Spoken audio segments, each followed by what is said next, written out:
Et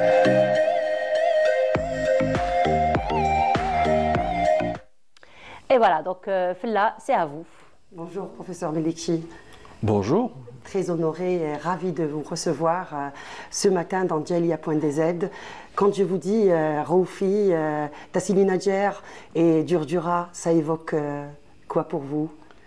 Tout d'abord, bonjour. Je vous remercie de m'avoir accueilli ici. C'est toujours un plaisir de venir vous voir ici et de voir le travail formidable que vous faites pour faire rayonner la culture algérienne et tout ce qui touche à l'Algérie. Quand vous nommez ces trois parcs nationaux, je parle de Tassili Nadjer, Roufi et le Djurdjura, ça évoque en moi quelque chose de formidable, des trésors que l'on a ici en Algérie, et aussi la planète Mars. Donc voilà, donc on va en parler. Comment s'est passée cette distinction, j'allais dire, cet hommage à ces trois parcs nationaux? Je sais que vous êtes derrière cette décision de la NASA. Vous pouvez nous raconter un petit peu comment se sont passées les choses? Oui, alors les choses se sont passées un peu, je dirais presque normalement, hein, c'est-à-dire que quand il y a une région de Mars que l'on veut étudier, et dans ce cas-là, quand Persévérance allait atterrir ou amercir, je sais plus comment, amercir se poser sur la planète Mars, il y a une équipe de scientifiques dont je fais partie qui divise un peu la région, qu'on appelle la région de Jezero dans ce cas-là, en parcelles. Et on donne des noms à chacune des parcelles. Donc chacun des scientifiques qui font partie de cette mission-là propose des noms, et après il y a une sorte de vote, on regarde si les noms vraiment sont des noms qui sont adaptés à tout ça, etc. Donc moi je voulais saisir cette occasion le plus normalement du monde pour justement faire que l'Algérie fasse partie intégrante et logique, à mon avis, que les noms du Tassili Nadjer, Roufi et du Djurdjura soient sur la planète Mars. C'était important pour vous? Pour moi, c'était important. Pour moi, c'était très important. Donc, je suis vraiment heureux que mes collègues aussi ont voté pour ça, parce qu'ils auraient pu ne pas voter pour ça, qu'ils ont voté pour ces trois noms. Donc, j'avais proposé trois noms.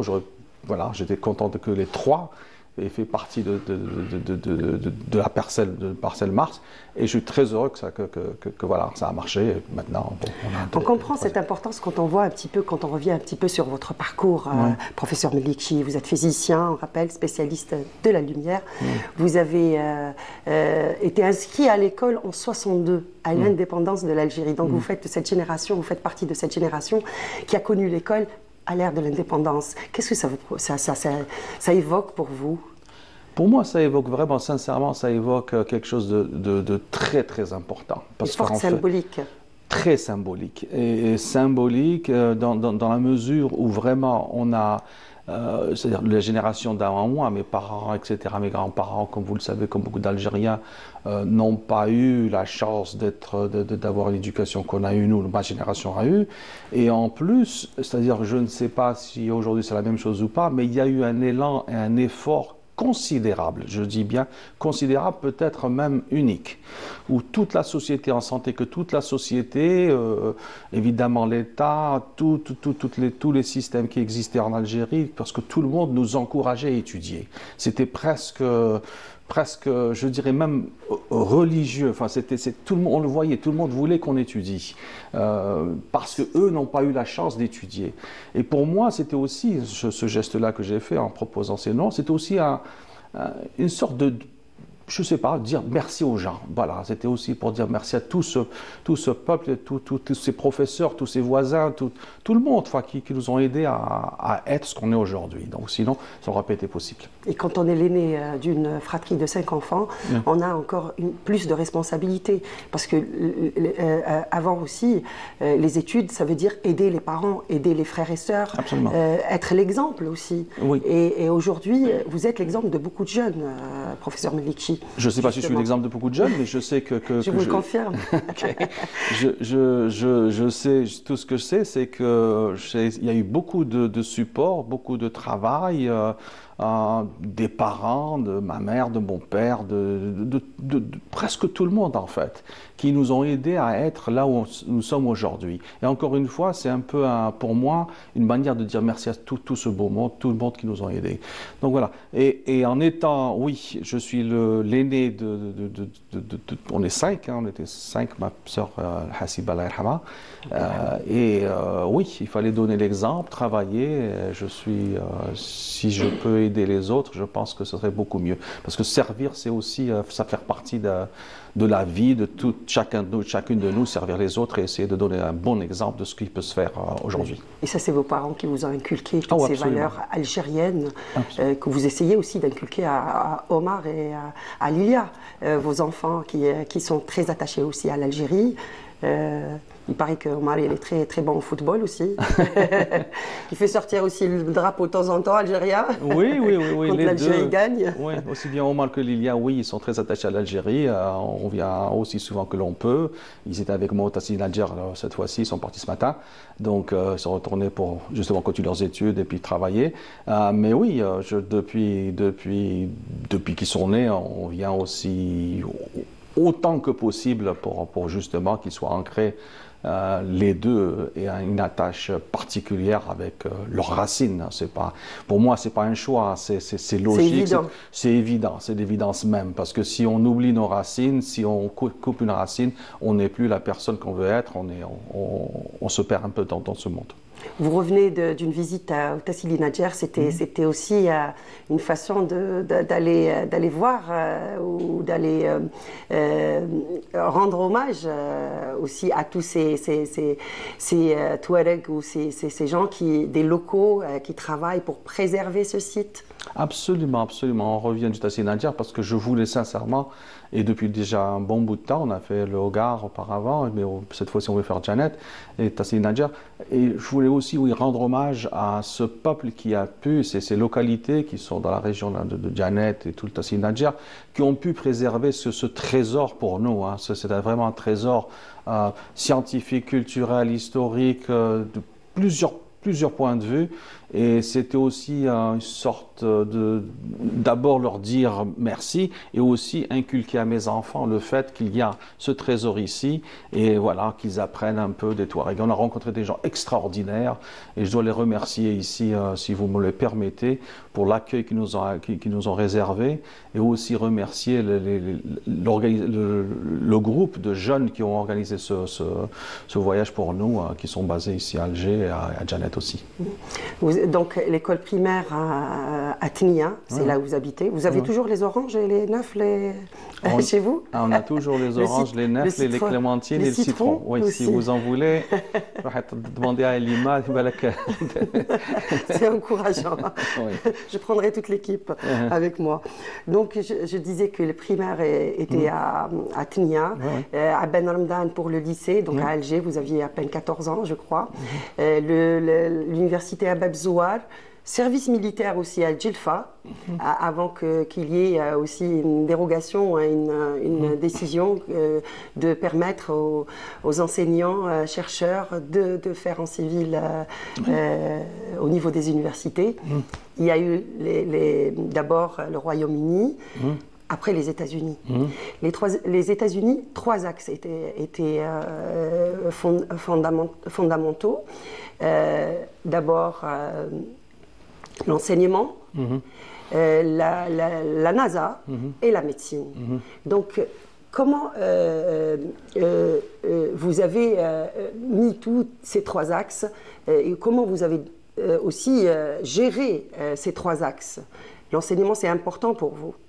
Et la recherche. L'enseignement et la recherche, c'est très très important pour moi, oui. L'enseignement, bien sûr, parce que En fait, quand on enseigne, c'est pas juste donner des connaissances, c'est en apprendre soi-même.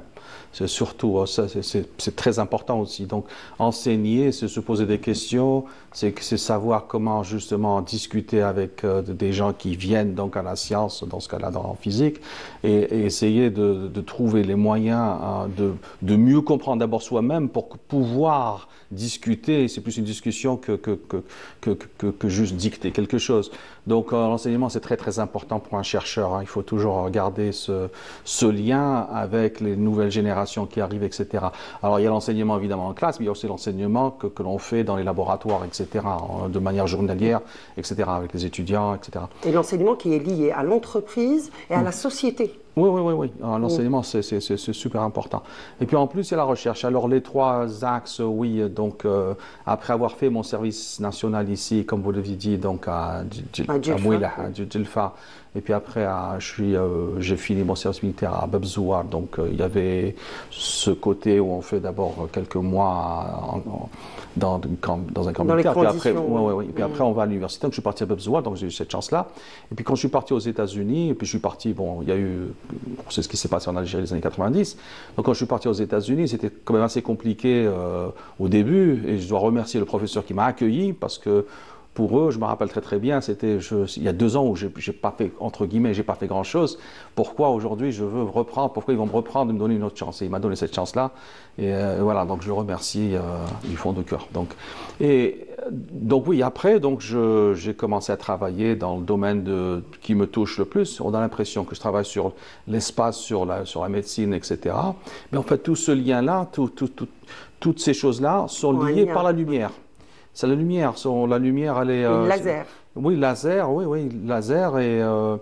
Et en fait, la lumière est ce qui constitue la matière, que sont les atomes.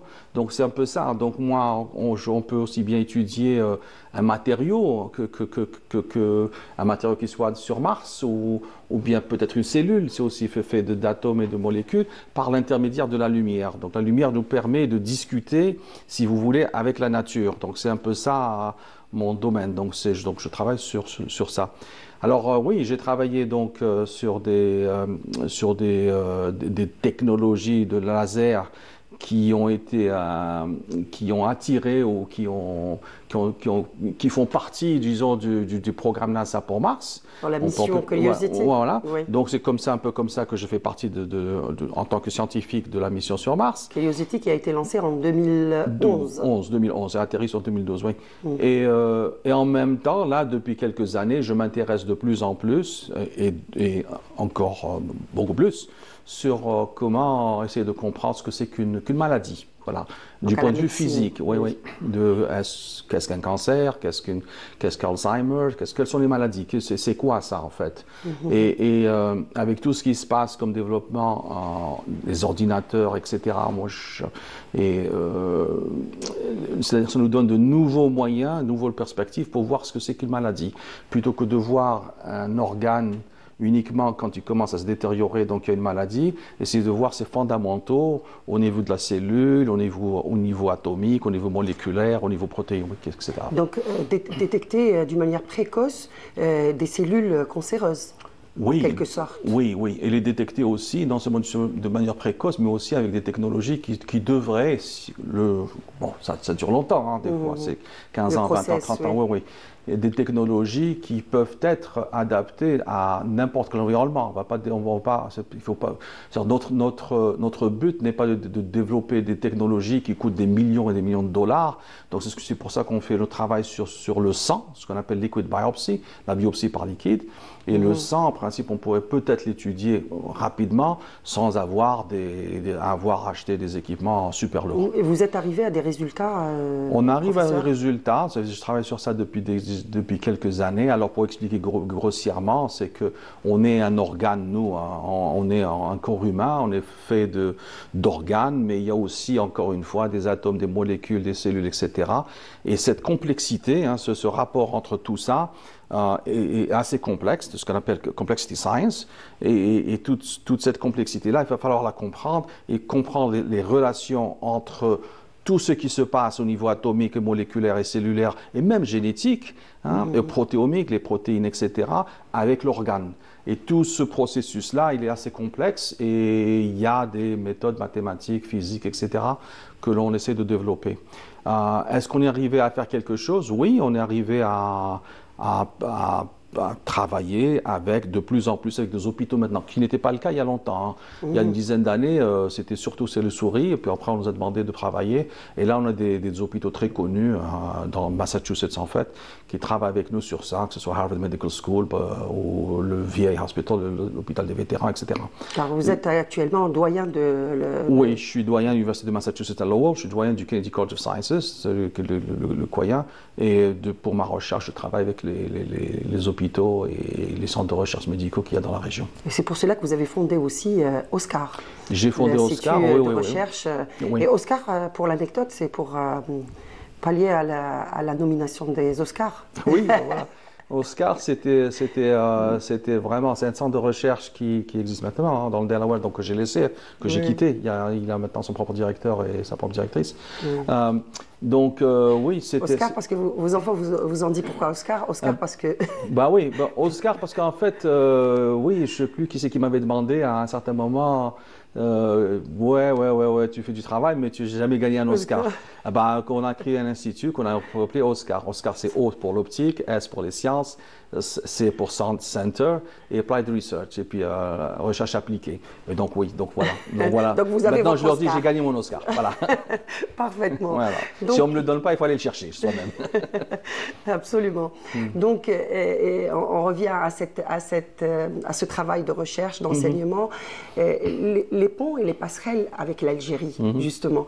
Qu'est-ce qu'il y a lieu de faire dans ce domaine? Est-ce que des choses ont été déjà faites, ont entrepris dans ce sens?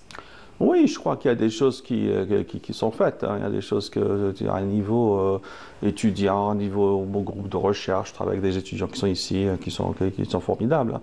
Qui sont aussi aux États-Unis. Vous recevez aussi beaucoup d'Algériens chercheurs aux États-Unis. J'ai reçu, je dirais pas beaucoup, mais j'ai reçu des étudiants chercheurs aussi qui viennent en Algérie, oui, chez moi, où je les ai mis en contact avec des groupes. Oui, ça je le fais. Et je fais autant que possible, hein, parce que le temps il est limité, on a tous 24 heures, ni plus ni moins, sauf si on va sur Mars.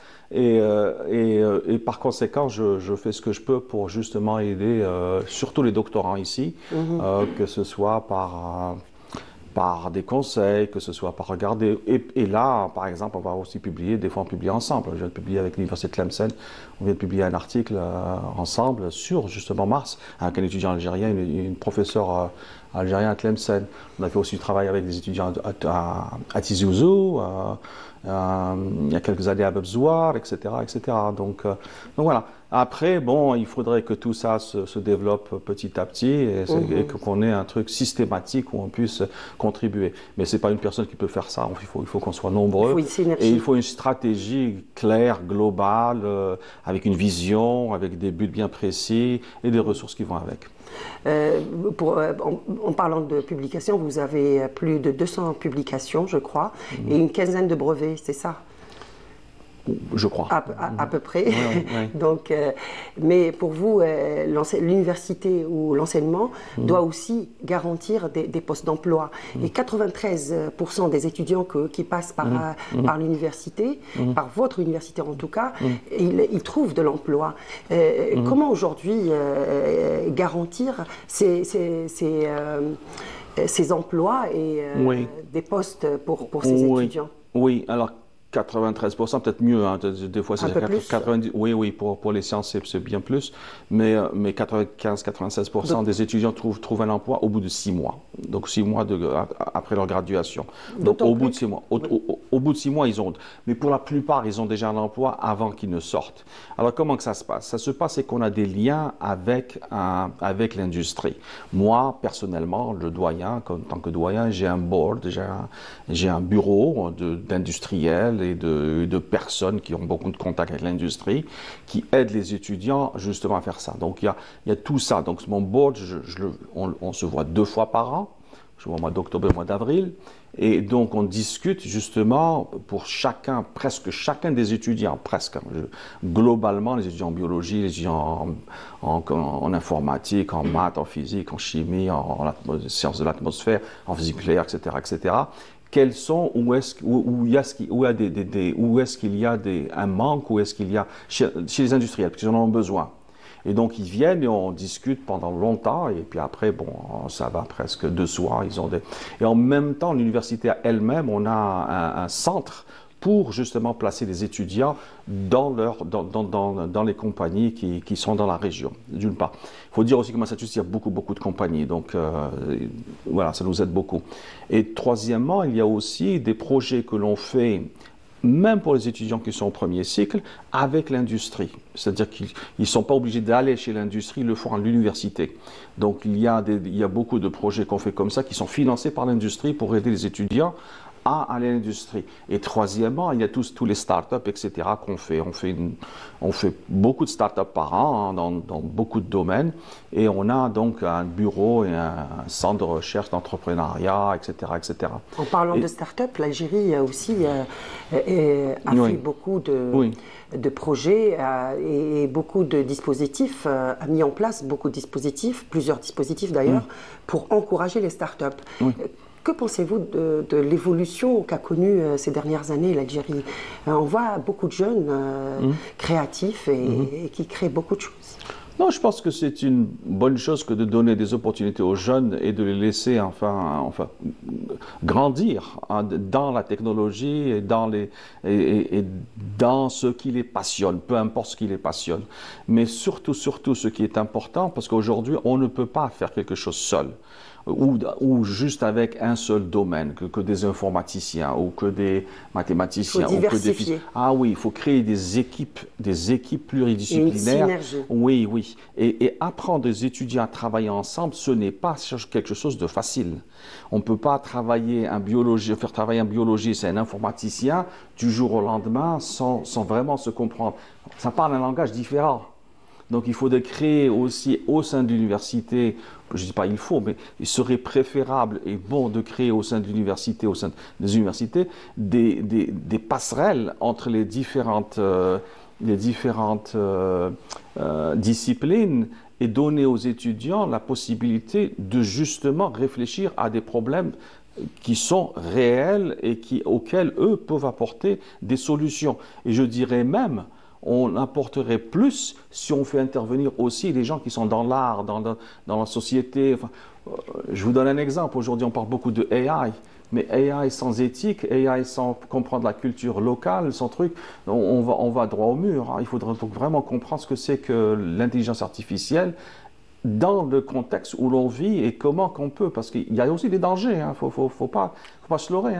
Donc il ne faut pas juste se lancer dans quelque chose, il faut bien comprendre et faire partie de ceux qui créent les nouvelles technologies et les nouvelles idées. En parlant de passerelles, vous avez créé l'Association algérienne-américaine des technologies, culture et sciences.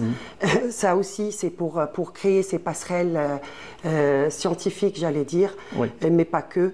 Elle y est toujours à l'association? Alors, je ne l'ai pas créée, c'est M. Zalhouni, c'est Zalhouni qui l'a créée il y a longtemps. J'en ai fait partie, oui, certes, et puis après, bon, quand lui il a quitté, moi j'ai été président, et maintenant elle est passée à quelqu'un d'autre, donc oui, elle existe toujours, elle travaille toujours. C'est une bonne passerelle, j'allais dire, une passerelle solide. C'est une passerelle, mais il en faut plus. Il en faut plus. Il faut beaucoup plus d'une passerelle. Parce que, en fait, les États-Unis, c'est grand. On est dans des domaines différents du point de vue, on peut éloigner les uns des autres géographiquement. Mais il faut beaucoup plus on peut faire plus. Et mieux. Mais ce n'est pas moi qui l'ai créé, donc c'est Elias qu'il faut remercier. On le remercie, on le salue à l'occasion. Pour terminer, les dernières informations ou le dernier projet en date qui vous concerne, c'est des livres pour enfants. Oui, effectivement. Ça, c'est extraordinaire. Pourquoi des livres pour enfants? Parce que je pense que tout scientifique, bon, pas tout scientifique, ça c'est mon idée, moi, je pense qu'en tant que scientifique, il est important de s'occuper aussi de nouvelles générations qui vont arriver. Donc, par conséquent, la science, elle a sa méthode, c'est la méthode scientifique. Donc, il faudrait, à mon avis, essayer de faire comprendre aux enfants la méthode scientifique le plus tôt possible. Et pour faire comprendre le plus tôt possible, je n'ai pas trouvé mieux que justement travailler sur des livres pour enfants. Donc j'ai publié 6 pour le moment. Et puis on rappelle les titres? Si vous voulez. Oui. Alors les titres, il y en a un qui s'appelle How Do You See the World? Qui est publié aux États-Unis, qui a un long succès, et qui vient d'être en fait choisi par l'association des enseignants américains de sciences pour faire partie des 50 livres qui doivent être dans les écoles américaines. Voilà, donc c'est une recommandation des professeurs. Alors ce livre-là parle surtout les enfants quand ils portent, ou moi, ou les adultes quand on porte des lunettes, et pourquoi on porte des lunettes, pourquoi certains portent des lunettes, d'autres pas, etc., etc. Donc ça parle surtout de ça, de vision, de lumière, encore une fois, et de connexion avec le cerveau. Et puis j'en ai 5 autres qui sont publiés à Singapour, et ça parle surtout de ce que c'est que la lumière pour un enfant, hein, de manière assez fondamentale, mais très importante. Ce que c'est qu'un son, ce que c'est qu'une couleur, ce que c'est que... Voilà, il y en a 5, une série de 5 qui est publiée. Et là, je travaille sur les autres et j'espère le publier ici en Algérie, Inch'Allah. Voilà. Inch'Allah. En tout cas, je vous remercie encore une fois d'avoir accepté notre invitation. C'est un honneur pour nous, professeur Melleki. Prochain voyage en Algérie? Là vous repartez demain. Je repars demain matin, oui. Demain matin, donc vous serez bientôt pour une conférence ou pour... il y a des projets oui, il y en a toujours en perspective? Il y en a toujours, oui. Merci encore une fois. C'est moi qui vous remercie. Je vous dis excellente journée et à très bientôt. Salam, merci.